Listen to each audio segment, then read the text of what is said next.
kusoo dhawaada janalkeena Afga Media. Fadlan daan ugu subscribe gambada kana fursi kusoo garo muuqaal baan soo gelino.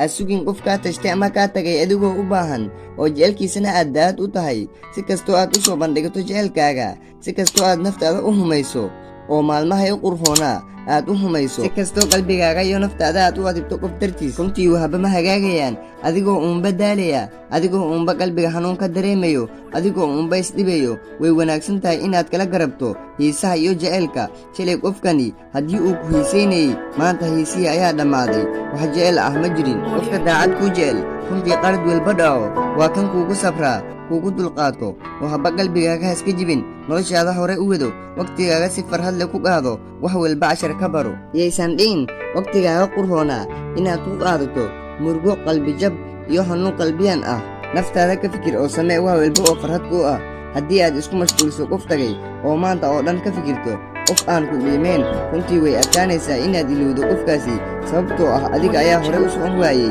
oo waali bartii taagan ah